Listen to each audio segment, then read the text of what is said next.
É um cenário que muitos tentam simplificar, mas é bem complexo. Toda essa discussão, né, de quem ganhou, quem perdeu, onde tem centrão, onde não tem centrão, vamos por partes, vamos tentar traduzir da melhor maneira para quem nos assiste. É possível identificar claramente quem são os derrotados dessa eleição. A esquerda, ela saiu menor. O PSOL, ele foi dizimado nas urnas, né? O PSOL não conseguiu eleger sequer um prefeito nos mais de 5 mil municípios brasileiros. E o PT também sai enfraquecido. Lula demonstra claramente que não tem mais o seu poder de articulação, de transferência de voto, e o seu apoio a Guilherme Boulos não significou absolutamente nada. Guilherme Boulos teve praticamente o mesmo desempenho que em 2020, sendo que desta vez ele custou muito mais caro, custou a nós, pagadores de impostos. Guilherme Boulos gastou mais de 80 milhões de reais do fundo eleitoral na sua campanha para nada. Enriqueceu os fornecedores de campanha, né? É bom a gente sempre colocar uma lupa nesses fornecedores. O fato é que não fez diferença. 80 milhões a mais numa campanha, presidente da República na sua campanha, toda a máquina à sua disposição, com anúncios de programas de governo, etc., nada disso fez diferença. Por que não fez diferença, Cláudio? Bom, os motivos são vários. O Serrão acabou de citar. A entrega. A esquerda há muito tempo não entrega nada. A esquerda faz muita promessa. Ela é excelente em promessa. Ela sempre com aquele discurso sedutor, né, contra as elites, contra os bancos, contra os empresários. E quando você vai ver, ela não consegue entregar nada. Ela, na verdade, ela luta contra o Brasil, contra aqueles que produzem, que dão emprego. Ela luta contra fantasmas imaginários. Ela importou uma agenda identitária, uma agenda woke, que foi absolutamente rejeitada nesta eleição. O PSOL é o símbolo máximo dessa agenda, e o PT também embarcou nessa agenda, o que demonstra claramente que o eleitor está dizendo para a esquerda: parem já com isso. Vocês ficam defendendo questões artificiais que não fazem parte da nossa sociedade, enquanto o pobre continua pobre. E parem com esse negócio de bolsa esmola. Está muito claro. Auxílio é bom, mas auxílio é bom quando bem empregado, quando aquela política ela é feita para tirar o sujeito ali da miséria. Mas quando usam o auxílio para jogar, para fazer aposta online, jogar em bet e tantas outras coisas que estão acontecendo nesse país com esse dinheiro todo que nós também bancamos, aí não tem desculpa, né? Então, assim, o PT, a esquerda, de uma maneira geral, ela é incompetente, né? Além de corrupta, extremamente corrupta, como já demonstrou a Lava Jato, ela é incompetente. Basta ver o que está acontecendo no governo federal, com todas essas pastas também criadas em função dessa agenda woke, identitária, pasta dos indígenas, recorde de morte dos indígenas, reforço na pasta do Ministério do Meio Ambiente, recorde de incêndios, vamos proteger os direitos humanos e das mulheres, denúncia contra o ministro predador. Olha só, percebam, o eleitor não é idiota, o eleitor não é burro, o eleitor está cansado de gente incompetente, corrupta e está cansado de conversa fiada.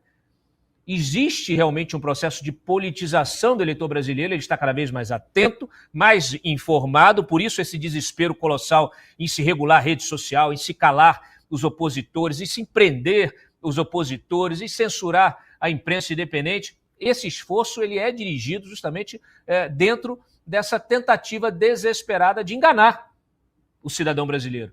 E o cidadão brasileiro está cansado de pagar imposto, muito, de ser escorchado todo dia, está cansado de bancar essas festas, viagens que acontecem a todo instante, essa série de benefícios, esses privilégios, esses super salários. O eleitor está cansado de tudo isso. Então o eleitor está muito afim de se identificar em candidatos que tenham um outro discurso, que tenham um discurso que defenda virtudes e não vícios, que tenha um discurso que não defenda o criminoso, mas a vítima, que desenvolva políticas que realmente entreguem, que tenham performance, que melhorem de fato a educação, a saúde, a infraestrutura, que melhorem o ambiente, o ecossistema de empreendedorismo desse país, que consigam realmente fazer com que o Brasil se torne aquele país do futuro que nunca chega. É uma utopia pensarmos numa sociedade livre e próspera? Pode ser, mas essa força é irrefreável. E o cidadão pagador de impostos ele está muito afim de chegar lá. E ele vai chegar lá de diferentes maneiras. Tem candidato de direita aí? Eu voto. Não tem de direita, tem de centro-direita? Eu voto. Tem de centrão? Bom, depende, esse centrão está mais à direita ou mais à esquerda? Eu voto. E assim ele consegue se tornar protagonista do processo político. Por que nós temos hoje vários partidos e lideranças políticas olhando para a direita, fazendo discurso de direita? Até o Boulos virou conservador durante a eleição em São Paulo. Passou a defender guarda municipal, um sujeito que sempre foi a favor da desmilitarização da segurança pública. Ficou chateado porque vincularam o PSOL ou até a candidatura dele ao PCC, porque o PCC teria feito aí um salvo geral de eleição. Gente, o PSOL defende que pautas? Desencarceramento em massa, inclusive tem um PL para anistiar, não são os presos do 8 de janeiro, para anistiar os traficantes que foram presos por portar menos de 40 gramas, como liberou o STF. Né? Esse PSOL que defende justamente a descriminalização das drogas, que defende um relaxamento, que defende direitos de presos, de criminosos. Então é quase natural, quase automático que alguém, né, que se identifique com o crime, com o sistema criminoso, ou até o próprio criminoso, ou familiares, acabem votando em algum candidato do PSOL. Não há novidade nisso. Aí vem o PSOL tentar o quê? Bancar de moral, de moralista, de defensor da família, alguém que até ontem estava defendendo o aborto de criança, assassinato de crianças no ventre da mãe com 22 semanas. Percebam, o político é um oportunista. O político ele vai identificar onde está o maior contingente de votos. Quem tem a leitura desse cenário faz o movimento. O Valdemar Costa Neto, ele entendeu isso rapidamente e colocou o PL como um candidato de direita, um partido de direita. O partido PL é um partido de direita? Não. Ele é um partido que contém pessoas de direita. Ele pode vir a se tornar uma força efetiva de direita, mas hoje ele é apenas o partido que contém o bolsonarismo dentro. E o bolsonarismo é uma força, é a maior força hoje popular nas eleições. É aquele movimento, né, que não conseguiu estabelecer um partido, cuja liderança está aí sofrendo um assédio judicial implacável, mas é um movimento que se identifica com essas pautas. E é um movimento, então, que acabou sendo inoculado dentro do PL. Por quê? Por oportunismo, por uma visão oportunista de Valdemar Costa Neto, que é um chefe de partido, que é o dono de um partido, que é alguém que usa o partido para a mercancia do voto, que usa o partido para crescer o partido e crescer o seu próprio poder. Ele deve ser julgado e condenado e preso por isso? Não, isso é política. Isso é política. Cabe ao eleitor pressionar o Valdemar e as lideranças e os candidatos, né, e os governadores, prefeitos e todos aqueles que integram o PL a seguirem a pauta que o eleitor quer, que a sociedade majoritária quer. Porque também tem um contingente enorme de pessoas que não foram às urnas ou que votaram nulo, que são pessoas que também não estão satisfeitas com tudo que está aí, com o cardápio de candidatos entregue por esses partidos. São Paulo mesmo. Recorde de abstenções, de votos nulos e brancos. Por quê? Porque muitos eleitores olharam para o Nunes, não se identificaram com o Nunes, apesar de ter um vice de direita, não se identificaram com o Nunes, não gostaram de nada disso, são antipetistas, anti-esquerda por convicção, mas resolveram, então, votar nulo. Embora o voto nulo, infelizmente, não contabilize como um voto de protesto, que é algo que, inclusive, precisa mudar. Olha aí uma bandeira importante para a direita pressionar. Então, quem ganhou? Ganhou o eleitor, mais do que os números colhidos pelos partidos do Centrão.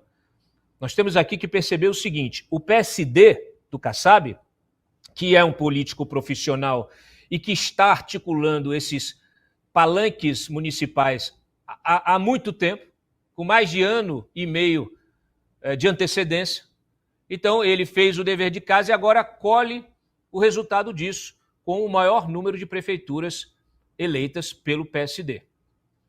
Porém, qual é o partido com o maior número de votos, aqueles colhidos na urna? Justamente o PL. Então, olha onde está o apoio popular.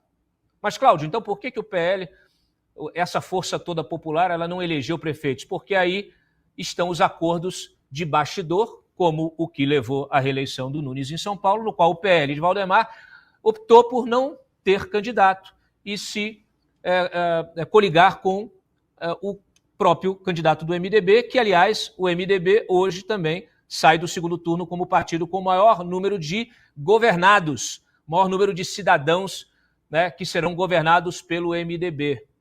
Então, assim, quem manda? Quem manda? Quem manda são os caciques eleitorais de acordo com o sistema político hoje estabelecido. Quem perdeu? A esquerda perdeu os candidatos, os partidos e também o eleitor. Quem ganhou? Especialmente o eleitor que não quer nada disso, que quer mudança. Um eleitor que se identifica com as pautas de direita. Quem ganhou? Os partidos de centro e do centrão, naturalmente, que integram esse sistema político. É um sistema político que uma hora vai para um lado, outra hora vai para outro, da gangorra. Já esteve com o Lula no passado, já vendeu seu suporte ao Lula nos mensalões e petrolões da vida, né? Abandonou o Lula em determinado momento, depois reabilitou o Lula com apoio, né, com essas alianças com o judiciário, tá? E do outro lado, e agora está do outro lado. Agora entendeu que o eleitor majoritário está à direita, então ele passa a se coligar com partidos de direita, porque ele entende que é aqui que está a força do voto. Por quê, senhoras e senhores? Porque é o voto que importa, é o voto que mexe com essa arquitetura, com essa máquina. Então, sem o voto, esses senhores e senhoras não são nada, não tem poder algum. Quem dá o voto? Você que está nos assistindo. Então, o Serrão falou muito bem. Pessoal que está à direita aí, parem de brigar, atuem com pragmatismo. Mas, porém, todavia, tenham muito claro que a direita, ela só utilizará esse potencial para a construção de um movimento e de partidos consistentes se ela souber negociar com o centrão, mas se ela souber, além de tudo, protagonizar esse processo e não ser arrastado por ele. Senão, quem vai mandar, naturalmente, é o centrão, e a direita e os candidatos e o próprio Bolsonaro serão apenas um ativo eleitoral, um cabo eleitoral para reforçar o poder já existente, já estabelecido do próprio centrão.